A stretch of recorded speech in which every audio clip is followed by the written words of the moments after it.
Ketika dia gesekin alat kelaminnya di tempat rame, busway, gitu ya, trans gitu misalnya, atau kereta, dia bisa terangsang ketika orang dibungkus secara zentai.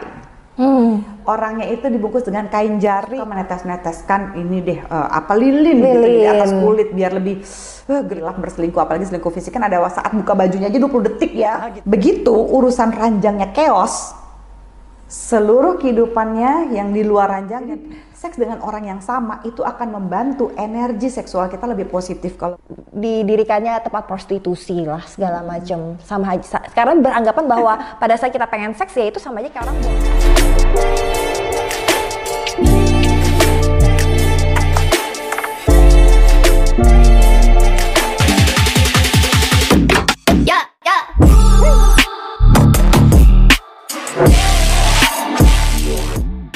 Sekarang ini banyak sekali perbincangan tentang perilaku seks yang menyimpang seperti menggunakan fetish. Jadi fetish itu adalah salah satu bagian dari atypical sexual behavior gitu ya. Ini semuanya ada panduannya gitu ya. Para psikolog dan psikiater seluruh dunia itu memiliki panduan yang namanya DSM, Diagnostic Statistical Manual for Mental Disorder gitu ya. Itu yang jadi itu dipakai oleh psikiater dan psikolog seluruh dunia. Ini yang kelima sekarang DSM-nya. Dan kalau di Indonesia sendiri kita punya PPDGJ gitu ya, Pedoman Panduan Gangguan Jiwa yang ketiga. Gangguan jiwa. Iya, itu ada di bawah situ. Terus kalau di WHO itu keluar namanya ICD gitu ya, ICD yang ke-11 kalau nggak salah. Jadi ini adalah pedoman, kan kita mesti tahu kan normal sama nggak normalnya, kan kita mesti punya panduan. Kita nggak bisa bilang, wah lu nggak normal, batasannya apa gitu ya. Kalau cuma batasan secara sosial, ketika 9 dari 10 orang mengatakan kamu nggak normal, kamu jadi nggak normal dong, jadi penyimpangan sosial. Tapi bukan penyimpangan psikologis, ya kan? Nah, berdasarkan DSM ada satu section, satu bagian di DSM ini yang namanya parafilia, gitu. Parafilia adalah itu bisa menjadi atypical sexual behavior atau perilaku seksual yang tidak biasa sampai bisa menjadi menyimpang. Jadi itu isinya apa aja? Itu adalah mereka-mereka gitu ya yang merasakan hasrat seksual tanpa harus berhubungan seks dengan manusia lain. Misalnya yang paling familiar mungkin bukan cuma manusia lain ya, tapi misalnya dengan yang minor lah apa segala macam. Misalnya pedofil ya, yang hanya bisa terangsang dengan anak kecil gitu kan. Ada eksibisionis yang hanya bisa terangsang pada orang yang dia hanya bisa terangsang ketika mau memamerkan kelaminnya ke orang lain dan jeritan orang lain itu bikin dia terangsang. Frotteurism gitu yang bisa terangsang ketika dia gesekin alat kelaminnya di tempat rame, busway, gitu ya, trans gitu misalnya, atau kereta, lagi konser dan sebagainya. Itu ada frotteurism. Lalu ada sadomasokis gitu ya, sadism dan masokism. Sadism itu adalah individu yang merasa terangsang ketika dia itu bisa memberikan rasa sakit kepada seseorang baik melalui pembicaraan maupun melalui fisik gitu ya. Kalau masokis ada yang menerima rasa sakit dia terangsangnya. Terus ada voyeurism yang merasa terangsang hanya dengan ngintipin kegiatan seks orang lain atau sedang bertelanjang mandi. Dan ada fetish ya. Fetish ini adalah perilaku seksual di mana si individu itu merasa terangsang ya ketika dengan bagian-bagian tubuh non seksual atau ya dengan benda-benda non seksual. Jadi kalau misalnya dia nyolong celana dalam, bisa nggak dia dibilang fetish? Belum tentu, karena fetish itu karena celana dalam berhubungan erat dengan seksualitas. Betul. Jadi fetish itu bisa jadi dengan dia bisa terangsang ketika orang dibungkus secara zentai. Orangnya itu dibungkus dengan kain jarik, dengan hijab, bisa? Hijab, gitu ya. Kalau orang itu pakai hak tinggi, ya. Kalau orang itu pakai sesuatu berbahan kulit, misalnya, itu jadi selimut bayi, kaos kaki, dia bisa terangsang dengan benda-benda yang non seksual, ya. Kalau misalnya terus ada juga yang bagian tubuh non seksual, dia terangsang dengan kalau orang kan misalnya vagina, penis atau payudara itu adalah bagian tubuh seksual ya, lah, gitu ya. Nah yang tidak seksual adalah apa? Dia bisa terangsang dengan ngeliat jempol kaki, betis, perut, ketiak, jempol, pusar, tulang belikat, punggung, rambut, ya, bagian tubuh non seksual dan benda-benda non seksual. Jadi mereka attach terhadap hal itu. Tapi sekali lagi sebenarnya fetish ini sampai baru-baru ini adalah termasuk perilaku termasuk perilaku seks yang tidak biasa, tapi tidak koersif, tidak ada pemaksaan biasanya.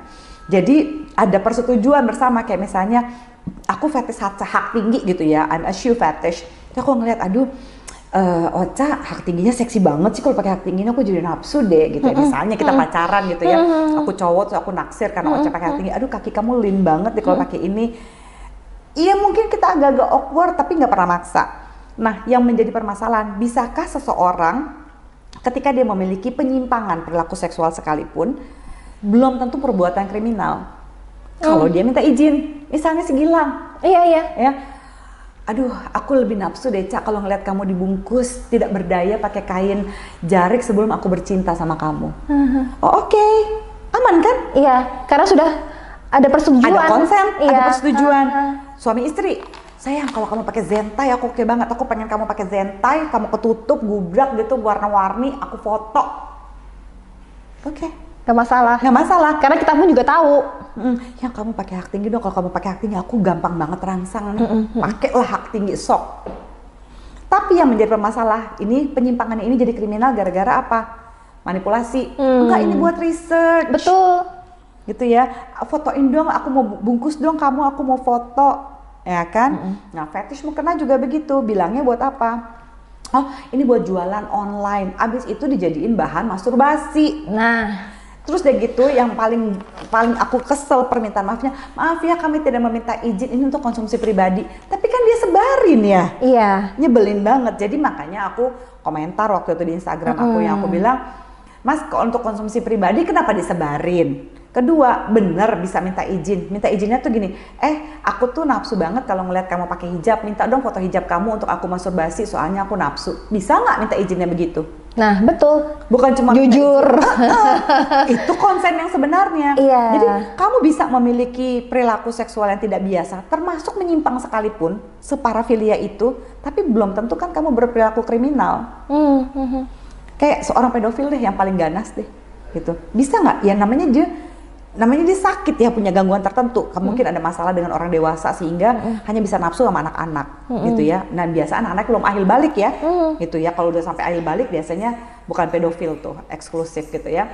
Jadi semua perilaku yang menyimpang sekalipun belum tentu perbuatan kriminal. Jadi jangan didiskriminasi dulu karena dia menyimpang, karena belum tentu penyimpangan itu adalah tindakan kriminal. Itu dua hal yang berbeda. Gitu. Susah-susah gampang juga ya Mbak sebenarnya ya. Nah karena gini, cinta nggak bisa memilih ya. Kita nggak bisa tahu jatuh cinta sama siapa, kapan dan di mana. Perasaan cinta, suka, kita nggak pernah bisa tahu kepada siapa dan kapan. Orangnya fetish. Iya. Kalau misalnya gini deh, kalau fetishnya masih kayak jempol kaki, udahlah dia suka jempol. Ya aku kasih deh kalau dia mau menjilat-jilat jempolku sebelum berhubungan seks, tapi cuci dulu ya. Kalau dia sukanya ketiak. Aneh, nggak nyakitin tapi risih kan? Tapi risih. Itu kadang-kadang sering berkonsultasi sama aku di sini karena begitu. Oh ada juga ya Mbak ya, seperti itu ya banyak ya. Kan dia nggak bisa milih siapa jatuh cintanya, maunya sama-sama fetish juga. Tapi kan cinta ya gimana ya? Si sado sadism gitu ya. Bisa jadi sadomasochism. Si sadism sukanya memberikan siksaan gitu ya, atau si dominan sama submissive kayak Mr. Grey kan dominan gitu ya. Saya suka memerintah, saya suka sama orang yang suka diperintah sama orang yang submissive. Ketika mereka ketemu matching kan, gitu ya. Si sadism suka misalnya dia suka menetes-neteskan ini deh lilin gitu di atas kulit biar lebih greget gitu ya. Sementara si masokis ngerasa tetesan lilin itu nafsuin bukan nyakitin. Cocok kan? Cocok. Maunya begitu. Ketemunya sama orang yang ya normal. Yang biasa aja, yang aku nggak bisa mukulin kamu dulu baru kamu nafsu. Aku nggak tega mukulin kamu. Ketika aku mukulin kamu, aku malah nggak nafsu. Kamu dipukulin malah nafsu. Kita mesti cari jalan ketemu di tengah. Pusing ya. That's life baby. Tapi emang ada aja ya orang-orang seperti itu ya Mbak ya. Oke, berbicara soal perselingkuhan nih, sebenarnya menurut Mbak Zoya sendiri itu apakah memang yang patut disalahkan orang yang berselingkuh atau pasangannya pun juga? Menurut aku ya, dalam konteks perselingkuhan gitu ya, baik dia laki-laki yang berselingkuh ataupun perempuan yang berselingkuh, yang paling salah adalah orang yang memilih untuk selingkuh. Itu adalah pilihan buruk gitu ya. menurut aku itu persentasenya paling besar. Ya karena kalau misalnya mau dicari pebinor atau pelakornya, which is aku benci banget sama istilah ini sih sebenarnya gitu ya. Mau dicari si perempuan lain atau laki-laki lain di dalam relationship ini, karena akan selalu ada orang yang untuk setuju aja melakukan itu. Intinya adalah gini, jangan sampai kita itu juga nggak selingkuh karena kita memang nggak laku. Berapa banyak orang yang sebenarnya nggak selingkuh karena nggak laku loh. Itu karena nggak dia mau. Bukan karena nggak mau. Iya kan? Kenapa tuh? Lah gini, kan ada orang gini. Misalnya gini ya, gue juga bisa selingkuh sebenarnya, banyak yang naksir gue, tapi gue memilih untuk enggak karena gue mau memilih pasangan gue. Iya kan? Dia tergoda, godaan banyak. Yang nawarin dia banyak, yang lebih bagus saat itu banyak. Iya. Tapi gue mau memilih pasangan gue, baik suami gue ataupun istri gue. Itu yang keren. Tapi jangan gini. Kamu tuh enak-enak aja selingkuh gini. Aku dong setia. Lu yakin setianya karena lo yang bener-bener setia atau karena gak ada yang mau sama lu?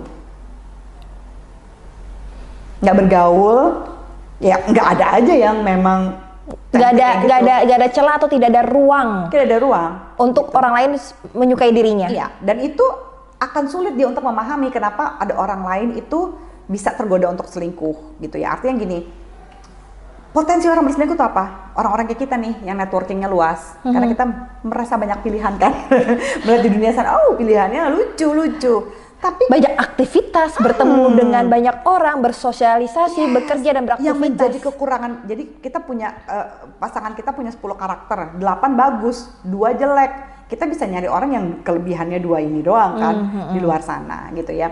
Tapi kita memilih untuk tetap sama pasangan kita gitu ya. Jadi menurut aku perselingkuhan itu terjadi karena ada seorang individu yang sudah memiliki komitmen memutuskan untuk melakukannya. It's a bad choices. Jangan bilang kilaf, please deh gitu ya. Untuk kilaf berselingkuh, apalagi selingkuh fisik kan ada saat buka bajunya aja 20 detik ya gitu. Gak kilaf-kilaf amat men gitu ya. Apalagi yang lebih gak mau ngambil tanggung jawab dengan bilang aku diguna-guna. Oh come on, admit it lah. Iya gue emang brengsek, gue punya pilihan jelek, gue emang perempuan se-nggak bener ini aja, gue memang laki-laki yang nggak bener gitu ya. I make a bad choices gitu ya toward this relationship. Owning it gitu loh, be a man gitu loh. Jadilah perempuan dan laki-laki yang bisa diandelin dengan, gue salah ya, gue milih pilihan yang jelek gitu. So, gue mau melakukan apa nih untuk memperbaiki ini? Gitu dong, gitu. Jadi perselingkuhan terjadi karena ada satu orang individu dalam relationship yang melakukan pilihan buruk gitu ya. Dan kalau misalnya orang lain, ya itu collateral damage gitu ya menurut aku gitu. Kalau misalnya ada yang lain-lain. Jadi kalau misalnya kamu ada kesempatan gitu ya, apalagi buat kamu yang punya banyak kesempatan untuk bisa melakukan perselingkuhan dan memilih untuk tidak melakukannya, buat aku itu yang lebih hebat. Gitu ya. Jangan sampai dalam begini, apalagi kalau ada yang selingkuh terus gitu alasannya gini, udahlah, yang paling sering kan klise. Mana ada sih laki nggak selingkuh hari gini? Hey man, lo bisa milih. Terus bagi yang merasa gue nih setia, gue gini, ya jangan teriak-teriak juga. Kalau kesetiaan lo itu karena lo nggak punya pilihan lain, lo nggak tahu rasanya seperti apa. So, yang apa yang bisa dilakukan bahwa gue sakit hati, ya. Jadi bukan masalah gue setia, lo begini, tapi apa sih yang bisa kita berdua lakukan supaya kita berdua bisa happy bareng? Kenapa sih kita bisa sampai punya pilihan kayak gini? Apa yang bisa membantu kamu untuk bisa benar-benar memilih untuk sama-sama sama aku, gitu ya? Apa karena aku nggak ada pilihan lain? Ya bukan berarti aku nggak ini, mungkin juga karena aku nggak mau ngelihat keluar, gitu ya. Or memang aku nggak ada pilihan, tapi gitu ya, kita tetap punya pilihan kan untuk stay atau enggak, gitu. Kalau menurut aku, kalau orang udah berselingkuh berkali-kali gitu ya, dengan ini ya lagi dengan cuma beda-beda drama itu aja agak susah sih dia untuk bisa benar-benar setia. Ya, hampir jarang aku ngeliat orang yang sudah berkali-kali selingkuh tapi juga nggak mau mencari jalan keluarnya, nggak mau mencari profesional. Kalau mencari profesional juga cuma cari pembenaran, ya percuma. Gitu. Oke. Nah ini berhubungan dengan Mbak Zoya selaku pakar seks gitu ya. Setuju nggak sih kalau misalkan seks itu menjadi penyebab perselingkuhan nomor 1? Termasuk faktor yang cukup besar sih, karena ketika seorang individu itu bahagia di urusan ranjangnya gitu ya, sebenarnya keseimbangan hidupnya dia selain urusan ranjang itu hanya terganggu sekitar 30-40% gitu. Pekerjaannya, ini itunya, pokoknya urusan luar ranjangnya itu terganggu gitu. Tapi begitu urusan ranjangnya chaos, seluruh kehidupannya yang di luar ranjangnya terganggu sampai 60%. So it means itu penting walaupun bukan segalanya. Jadi bagi mereka-mereka yang mengatakan udah tua, seks itu nggak penting, masih ada yang lain lagi, yakin. Itu aja yakin. Selamat hidup lo gitu. Nah itu dia tuh, jadi kalau misalkan sudah berumah tangga lebih dari 10 tahun harus ada pembaharuan ritual seksnya gitu ya Mbak gitu. ya. Seks itu harus menjadi lebih baik. Jadi seks dengan orang yang sama itu akan membantu energi seksual kita lebih positif kalau menurut Wendy Maltz. Dan di mana kita harus memperbarui. Jadi nggak bisa, jangan pakai gaya-gaya itu lagi. Ada dong coba gaya baru 2-3 bulan sekali, iya kan? Terus udah gitu kalau dulu waktu lagi seks lagi masih honeymoon belum punya anak, mungkin wah dulu enak nih pakai doggy style. Ya kalau misalnya udah punya anak bisa jadi bukan doggy style, jadi sendokan. Ya nggak apa-apa, yang penting enak kan gitu. Kita itu kan manusia dinamis. Aku yang kemarin sebelum ketemu Ocha dengan aku yang sekarang ketemu Ocha bisa berbeda kan, Ca? Karena kita belajar dari conversation ini, dari ini itu, kita dinamis. Jadi jangan berharap hal yang sama gitu ya, menikmati kenikmatan yang sama padahal manusianya berubah. Gitu. Jadi selalu belajar tentang hal baru dari pasangan, ya, mencintai pasangan dengan 1000 cara yang berbeda. Jadi satu orang dengan 1000 cara yang berbeda, itu gitu ya. Karena begitu kita setia pada satu pasangan, energi seksual kita juga jadi makin mantep. Kalau kita punya cabang di mana-mana ya, gitu, itu susah, energinya scatter kita. Gak bisa fokus ya. Fokus, iya, rumput tetangga akan selalu lebih hijau daripada rumput kita sendiri. Yang fokus itu, yang seperti tadi Ocha bilang, fokus itu adalah mindful. Pada saat badanku lagi sama Ocha, hati dan pikiranku sama Ocha. Bukan badanku sama Ocha, hatiku sama Zoya, pikiranku di kantor. Nah loh, ya nggak nemu ya. Iya.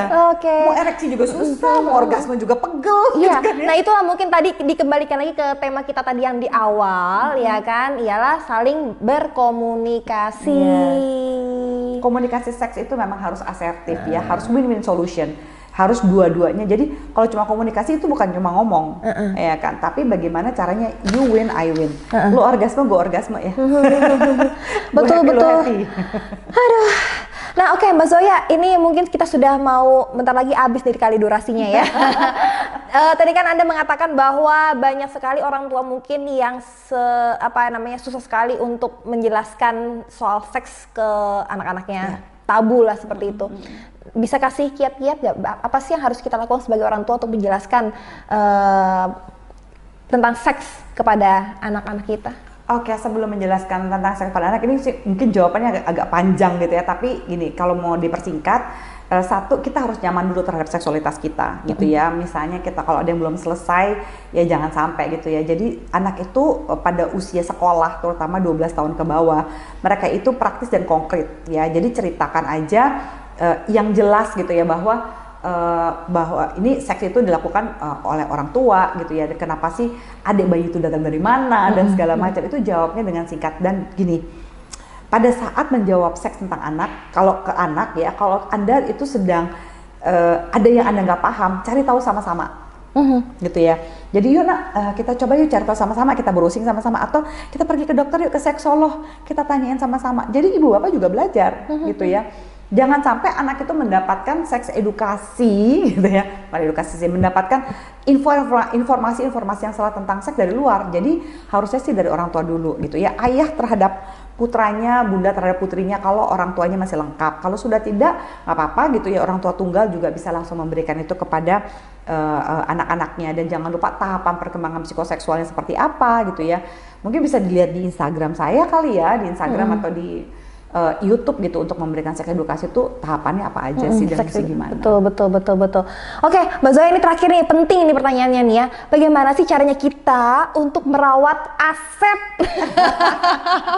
aset seumur hidup ini ya, supaya langgeng sama pasangan, terutama khususnya wanita. Khususnya bagi perempuan gitu ya, jangan lupa untuk mengenali, kita harus jadi vaginius ya, vagina genius. Kita harus pahami vagina kita gitu ya, jangan sampai nggak pernah melihat vagina kita gitu ya, kita lihat warnanya seperti apa, pahami bahwa keputihan itu juga adalah hal yang wajar gitu ya. Misalnya pada saat si perempuan itu akan menstruasi atau sesudah menstruasi gitu ya, terus udah gitu kalau saat kecapean dan sebagainya gitu. Dan terimalah apakah misalnya, wah dada saya kayak telur ceplok, oh kalau dada saya kayak nasi padang, apapun itu gitu ya, belajarlah untuk menerima tubuh kita. Kita tahu kadang-kadang orang bukan memberikan body shaming, orang memberikan body shaming pada kita, tapi kita seringkali juga nggak melakukan acceptance terhadap tubuh kita. Itu yang nggak ada salahnya kalau aku bilang setelah mandi gitu ya, pada saat lagi masih belum berpakaian sama sekali, menghadap kaca dan bilang bahwa aku mencintaimu gitu ya, aku mencintai tubuhku. I love you, I love you, I love you, I love you, I love you. Lengkap ya kan? I love you, I love you, I love you, I love you. Setiap hari jangan lupa ada kaca gitu ya untuk melihat bentuk vagina kamu, warnanya seperti apa. Jadi karena ada orang gini, ngelihat vaginanya sendiri nggak mau.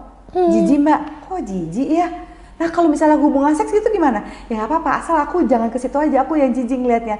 Yuk belajar menerima sebagai bagian dari tubuh kita.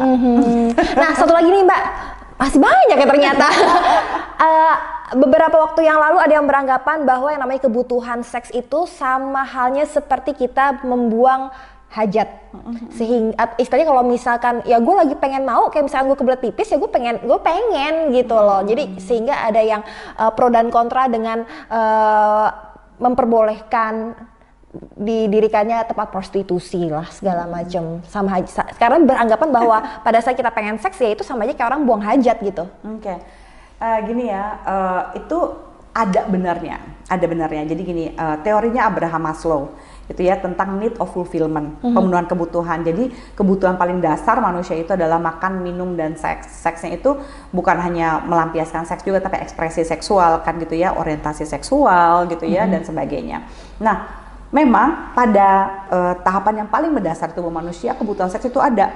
Yang kalau udah kepengen banget sama kayak lagi pengen pipis, kayak lagi pengen itu, memang betul itu ada gitu ya. Dan itu dikontrol oleh otak purba gitu ya, yang mengatur hasrat-hasrat itu. Tapi jangan lupa, karena kita adalah manusia, kita punya prefrontal cortex. Itu adalah otak depan gitu ya, yang merupakan executive judgment kita, menentukan baik buruk benar salah. Jadi sama juga ketika orang bilang gini, ya dia pakainya seksi sih ya, gue nafsu. Apakah bisa? Nafsunya pasti ada, tapi cara mengekspresikannya kan belum rusak ya otak depan kita. Ya, ketika ada manusia gini, buat aku gitu ya, aku juga termasuk orang yang mengatakan kalau mau menutup prostitusi itu sebenarnya haruslah ditutup tentang apa ya, demand-nya itu gitu ya. Jadi pasar itu kan terjadi karena ada supply dan demand. Akan selalu orang mensuplai prostitusi ketika ada demand. Yang harus ditutup itu yang mendemand ini nih, yang nakal-nakal mendemand ini gitu. Itu prostitusi harus ditutup. Tapi nggak bisa dengan alasan prostitusi itu harus dilegalkan karena orang itu nggak bisa menahan hasratnya. Iya, lu punya akal budi, nggak bisa gitu. Pakai akal budi kamu untuk mengelola ekspresi seksual kamu. Memang kalau harus banget ini banget ya, ada masturbasi perilaku seks yang sehat. Satu, nggak menghamili, tidak dihamili. Gitu Ada ya. sex toys. Ada sex toys. Jangan sedih kita itu ya. Iya.